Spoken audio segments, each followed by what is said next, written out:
को, सबको, समाज के सभी व्यक्तियों को मेरा बहुत बहुत स्नेह और बहुत बहुत प्रणाम। आपके बीच आज आके बहुत ही हर्ष हुआ है। अपने परिवार से मिलके,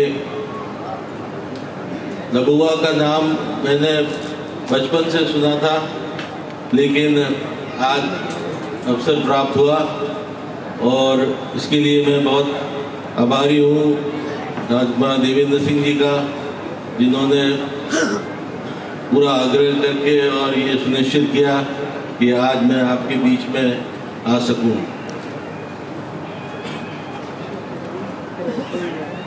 और यदुवंश अपना पूरे भारत में फैला हुआ है, पर यूपी में सबसे ज़्यादा हमारे समाज के व्यक्ति बसते हैं। यूपी में हमारी संख्या सबसे अच्छी है। शायद यूपी में कोई खास बात होगी तभी भगवान राम ने भी यूपी में जन्म लिया, भगवान कृष्ण ने भी यूपी में जन्म लिया और इतनी संख्या में यादव वंश के लोग यूपी में बसे। मैं तो राजस्थान से आया हूँ, लेकिन संयोग ऐसा है कि मेरा भी जन्म यूपी में ही हुआ और आगरा में यदुवंश यादव के घर में ही हुआ। राजा साहब हवागढ़ के घर में हम पैदा हुए, तो ये भी एक पूर्व जन्म के संस्कार ही हैं। यदुवंश तो कहिए ना, यादव लिखता है, यादव बैकवर्ड है।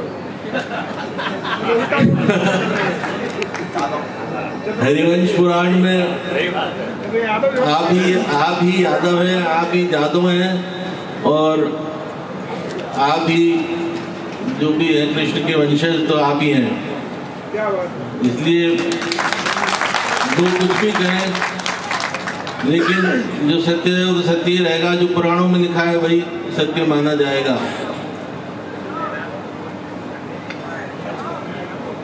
अभी आपके मंत्री महोदय ने कहा कि सारा समय मुझे देंगे बोलने के लिए, लेकिन मैं तो बहुत कम बोलता हूँ, इसलिए आपको थोड़ी निराशा होगी, लेकिन फिर भी जो कुछ दिल में है वो आज आपसे बात करेंगे।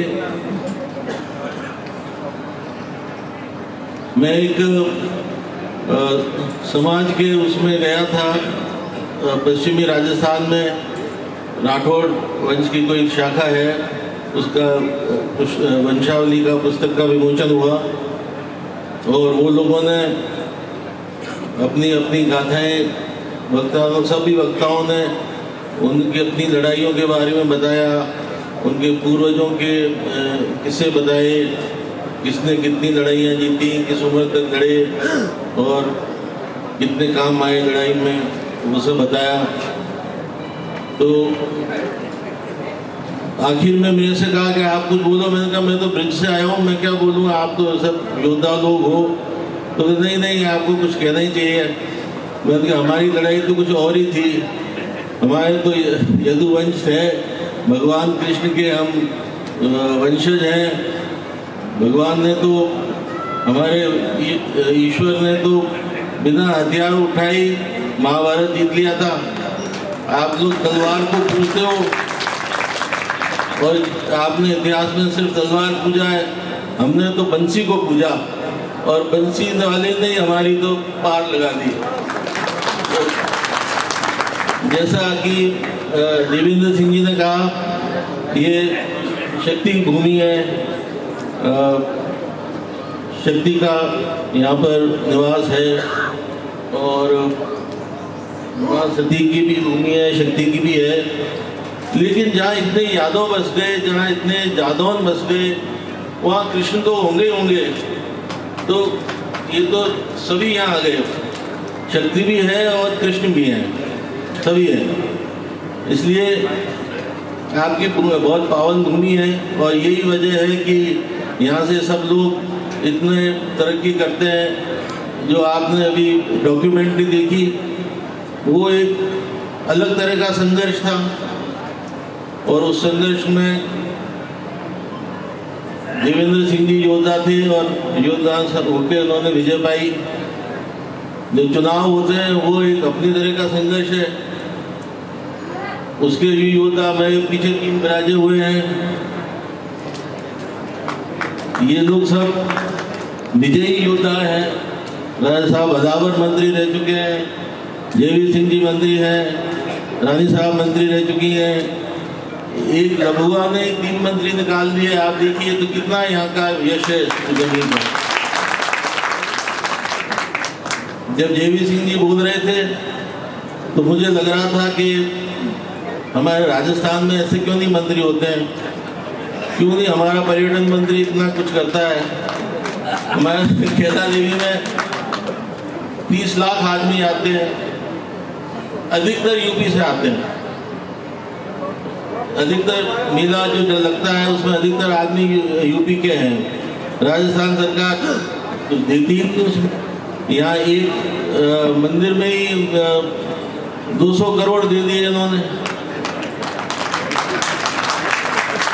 मुझे तो कुछ खतरा लग रहा है ये ऐसे मंत्री हमारे राजस्थान का पर्यटन नहीं छीन ले कहीं।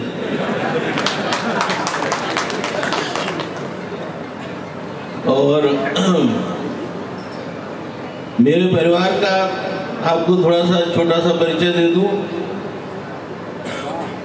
वैजनाथ जी के बाद मथुरा ही राजधानी रही अपने लोगों की, यदुवंश की। और 11वीं शताब्दी तक आखिरी राजा जयेंद्रपाल जी थे। उसके बाद विजयपाल जी जो उनके पुत्र थे उन्होंने अपनी राजधानी को बयाना शिफ्ट कर लिया। विजय मंदिर गढ़ नाम का एक किला है, वहाँ पे उन्होंने अपनी राजधानी बनाई, क्योंकि मथुरा असुरक्षित हो गया था और आक्रमण बहुत हो रहे थे विदेशियों के, इसलिए वो वहाँ से हटके और बयाना चले गए। विजयपाल जी के 18 पुत्र थे और उन्होंने 51 साल तक राज किया। परम भट्टारी की उनको पदवी थी और कंधार और काबुल तक उन्होंने जीत हासिल करी।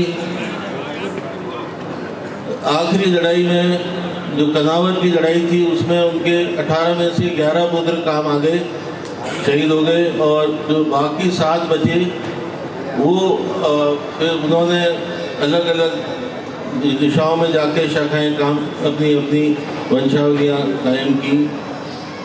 और जैसे भाटी, जाडेजा, ये सब इधर उधर। और यदुवंश जो है वो क्योंकि ब्रिज से ताल्लुक़ रखता है, इसलिए अक्सर इधर यूपी में ही ज़्यादा उनका विस्तार हुआ।